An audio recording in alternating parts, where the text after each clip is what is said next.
Baik, langsung saja.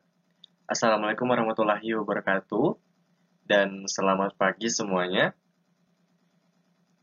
Kali ini saya akan mempresentasikan hasil praktikum yang telah kami lakukan selama di rumah, yaitu tentang pengaruh perbedaan konsentrasi ragi terhadap tekstur dan lama fermentasi pada tempe dari kedelai Glycine Max L oleh kelompok 6 Offering HP. Kami dari kelompok 6 yang beranggotakan Azrul Febrian, saya sendiri, Nadia Nur Oktaviani, rekan saya Muhammad Ifatul Latoif, dan yang terakhir adalah Tania Ayu Pramesti.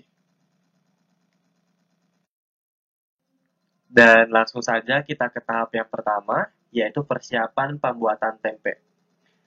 Pertama-tama kita menyiapkan bahannya terlebih dahulu, yaitu dua bahan penting ini. Seperti yang berada di gambar sebelah kiri, ini adalah kedelai dengan jenis Glycine Max L.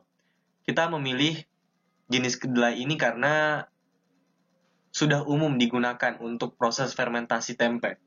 Dan selanjutnya adalah bahan yang kedua, yaitu ragi dengan jenis dari jamur Rhizopus oryzae. Selanjutnya ke tahap pelaksanaan pembuatan tempe. Di sini kita mencuci kacang kedelai Glycine Max L terlebih dahulu dengan menggunakan air bersih untuk menghilangkan kotoran dan sekaligus untuk mensterilkan kedelai yang nantinya kita akan gunakan untuk proses selanjutnya. Selanjutnya ke tahap kedua, yaitu merebus kacang kedelai Glycine Max L selama kurang lebih 30 menit. Jadi tahap ini untuk pensterilisasian secara lanjut agar mikroorganisme yang ada di dalam kedelai ini bisa berkurang.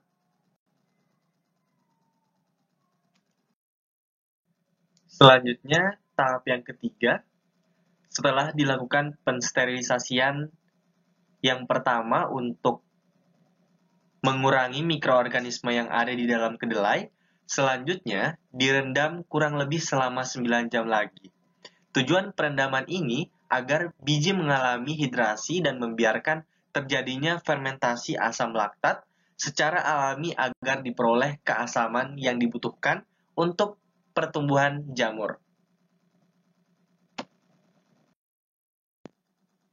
Kemudian ke tahap selanjutnya, tahap yang keempat, setelah dilakukan perendaman selama 9 jam tadi, selanjutnya kacang kedelai Glycine Max L ini dicuci kembali untuk menghilangkan bau asam akibat perendaman tersebut.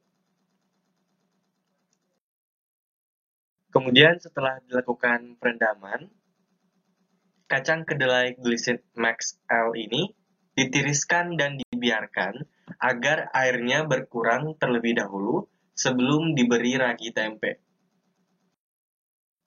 Kemudian berlanjut, jika sudah dalam kondisi dingin, setelah ditiriskan tadi, kacang kedelai Glycine Max L ini diberi ragi yang telah divariasikan, yaitu sebesar 4 variasi, dengan masing-masing variasi yang pertama adalah 0,25%, 0,5%, 0,75%, dan 1%. Bisa dilihat di gambar sebelah kiri. Ini kita sudah menakarnya menggunakan sendok ya. Dan selanjutnya, kacang kedelai Glycine Max L ini yang telah diberi ragi dibungkus menggunakan plastik untuk difermentasikan, seperti pada gambar yang tercantum. Kemudian ke tahap selanjutnya, setelah dilakukan proses pengemasan menggunakan plastik, plastik tadi yang sudah berisikan konsentrasi ragi dan kedelai Glycine Max L dilubangi dengan cara ditusuk-tusuk seperti gambar yang ada di sebelah kiri ini. Tujuannya agar udara segar dapat masuk ke dalam tempe, sehingga proses keluar masuknya oksigen yang mendukung adanya metabolisme fermentasi akan menjadi lancar. Selanjutnya, setiap perlakuan tadi diulangi sebanyak 5 ulangan. Seperti gambar yang tercantum di sebelah kanan, kita sudah melabel 5 plastik tempe dengan masing-masing variasi konsentrasi yang berbeda-beda, sesuai dengan ukuran yang telah kami siapkan. Selanjutnya, setelah kami mendapatkan sampel yang kami inginkan, kemudian sampel tersebut disimpan dalam baskom dan ditutupi atasnya dengan menggunakan kain atau penutup lainnya agar suhu di dalamnya tetap terjaga kestabilannya.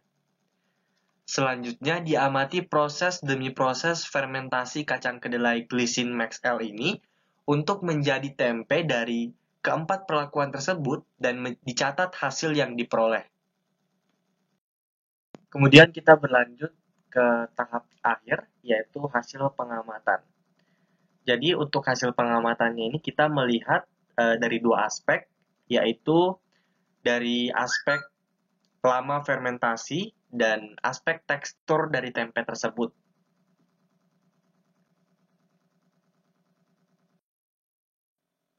Adapun hasil pengamatan yang telah kami peroleh, di mana untuk dua perlakuan ini masing-masing perlakuan 0,25% dan perlakuan 0,5% memiliki tekstur tempe yang kurang lebih sama, di mana karakteristiknya itu memiliki tekstur padat dan kompak, serta terdapat miselia berwarna putih yang berlimpah, yang dikategorikan sebagai tempe yang normal. Seperti itu. Sedangkan untuk dua perlakuan ini, yaitu perlakuan 0,75% dan perlakuan 1%, tidak terdapat perbedaan yang cukup mencolok, di mana karakteristiknya seperti kita lihat di kedua foto ini, yaitu tidak memiliki tekstur yang kompak dan padat, serta miselium jamurnya tidak sebanyak perlakuan sebelumnya.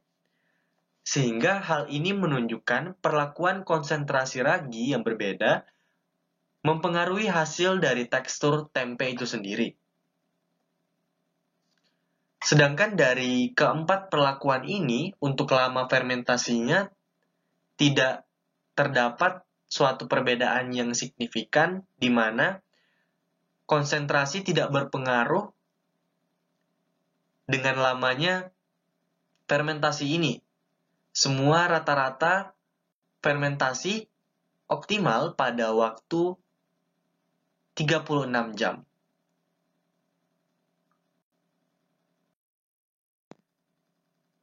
Demikian hasil dari praktikum yang telah kami lakukan di rumah masing-masing. Semoga bermanfaat untuk kalian semua. Apabila ada salah kata, saya mohon maaf. Saya pamit undur diri. Wabillahi taufiq wa hidayah. Wassalamualaikum warahmatullahi wabarakatuh.